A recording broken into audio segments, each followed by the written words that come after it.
നമസ്കാരം. മുഖ്യമന്ത്രിയുടെ chief principal secretary K M. എബ്രഹാമിനെതിരെ ഹൈക്കോടതി സ്വമേധയാ ക്രിമിനൽ കോടതിയലക്ഷ്യ കേസ് എടുക്കുന്നതിന് വേണ്ടി ചീഫ് ജസ്റ്റിസിന് പരാതി നൽകി ജോമോൻ പുത്തൻപുരയ്ക്കൽ. കെ.എം. എബ്രഹാം വരവിൽ കവിഞ്ഞ് സ്വത്ത് സമ്പാദിച്ചതിനെക്കുറിച്ച് എഫ്ഐആർ രജിസ്റ്റർ ചെയ്ത് CBI അന്വേഷിക്കാൻ ഹൈക്കോടതി കഴിഞ്ഞ ഏപ്രിൽ 11 ഉത്തരവിട്ടിരുന്നു.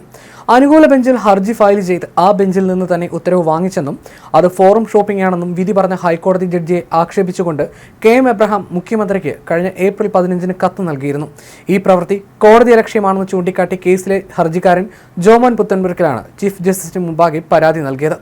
കെ.എം. എബ്രഹാമിനെതിരെ CBI അന്വേഷണം ആവശ്യപ്പെട്ട് ഹൈക്കോടതിയിൽ ഹർജി നൽകിയത് 2018 ഫെബ്രുവരി 28 CBI അന്വേഷണത്തിന് ഉത്തരവിട്ട ഹൈക്കോടതി ജഡ്ജി ജസ്റ്റിസ് കെ ബാബു ആ സമയത്ത് ജില്ലാ ജഡ്ജിയായിരുന്നു.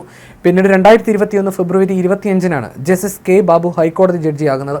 ആ വസ്തുത നിലനിൽക്കെ അനുകൂല ബെഞ്ചിൽ ഹർജി കൊടുത്ത് അതേ ബെഞ്ചിൽ നിന്ന് തന്നെ അനുകൂല വിധി വാങ്ങിച്ചുവെന്ന കെ.എം. എബ്രഹാമിന്റെ ആരോപണം സത്യവിരുദ്ധമാണെന്ന് പരാതിയിൽ ചൂണ്ടിക്കാട്ടി. ക്രിമിനൽ കോടതിയലക്ഷ്യ കേസിൽ അഡ്വക്കേറ്റ് ജനറലിന്റെ അനുമതിയില്ലാതെ ഹൈക്കോടതി ജസ്റ്റിസിന്റെ അഡ്മിനിസ്ട്രേഷൻ സൈഡിൽ റൂൾ 7 പ്രകാരം പരാതി നൽകിയാൽ ആ പരാതി പരിഗണിച്ച് ഹൈക്കോടതി ചീഫ് ജസ്റ്റിസ് സ്വമേധയാ കോടതിയലക്ഷ്യ നടപടികൾ ആരംഭിക്കാവുന്നതാണ്. 2010 ഒക്ടോബർ 12 ഹൈക്കോടതി chief justice J Chelameswar, justice K.M. Joseph, justice A.K. Basheer എന്നിവരടങ്ങുന്ന ഹൈക്കോടതി ഫുൾ ബെഞ്ചിന്റെ M.V. ജയരാജനെതിരെയുള്ള കോടതിയലക്ഷ്യ കേസിലെ സുപ്രധാന വിധി ചൂണ്ടിക്കാട്ടിയാണ് ജോമോൻ പുത്തൻപുരയ്ക്കൽ ചീഫ് ജസ്റ്റിസിന് പരാതി നൽകിയത്. ജോമോൻ പുത്തൻപുരയ്ക്കൽ പറഞ്ഞതിങ്ങനെ: 2018 താൻ ഹർജി കൊടുത്തത് 7 ജഡ്ജിമാർ വാദം കേട്ട കേസാണ്. അധികാരം ദുരുപയോഗം ചെയ്ത് കേസ് അട്ടിമറിക്കാൻ എബ്രഹാം ശ്രമം നടത്തി. നിയമപരമായി അദ്ദേഹത്തിന് രക്ഷപ്പെടാനാകില്ലെന്നും ജോമോൻ പറഞ്ഞു.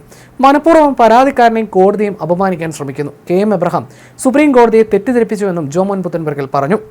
മുംബൈയിലെ 3 കോടി വിലയുള്ള അപ്പാർട്ട്മെന്റ്, തിരുവനന്തപുരത്തെ 1 കോടിയുടെ അപ്പാർട്ട്മെന്റ്, കൊല്ലം കടപ്പാക്കടയിലെ 8 കോടി വിലയുള്ള ഷോപ്പിംഗ് കോംപ്ലക്സ് അടക്കം K.M. എബ്രഹാം സമ്പാദിച്ച ആസ്തികൾ വരവിൽ കവിഞ്ഞ സ്വത്താണെന്നാണ് ആരോപണം.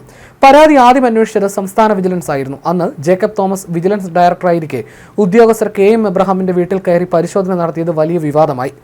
പെൻ ഡൗൺ സമരം നടത്തിയാണ് IAS ഉദ്യോഗസ്ഥർ പ്രതിഷേധം അറിയിച്ചത്. ജേക്കബ് തോമസ് ഡയറക്ടർ സ്ഥാനത്ത് നിന്ന് മാറിയതോടെ K.M. എബ്രഹാമിന് കേസിൽ ക്ലീൻ ചിറ്റ് കിട്ടി. തുടരന്വേഷണം നടത്തണമെന്ന ആവശ്യം തിരുവനന്തപുരം വിജിലൻസ് കോടതി 2017 തള്ളി. കേസ് CBI അന്വേഷിക്കണം എന്നാവശ്യപ്പെട്ട് ജോമോൻ പുത്തൻപുരയ്ക്കൽ 2018 ഹൈക്കോടതിയെ സമീപിച്ചു. 2025 ഏപ്രിൽ 11 കേസ് CBI അന്വേഷിക്കാൻ ഹൈക്കോടതി ഉത്തരവിട്ടു. എബ്രഹാമിനെ രക്ഷിക്കാൻ ആസൂത്രിത ശ്രമം നടന്നുവെന്നും വരവിൽ കവിഞ്ഞ സ്വത്തിന് പ്രഥമ ദൃഷ്ട്യാ തെളിവുണ്ടെന്നും നിരീക്ഷിച്ചായിരുന്നു കോടതി ഉത്തരവ്. CBI അന്വേഷണത്തിനെതിരെ K.M. എബ്രഹാം സുപ്രീം കോടതിയെ സമീപിച്ച് സ്റ്റേയും വാങ്ങി.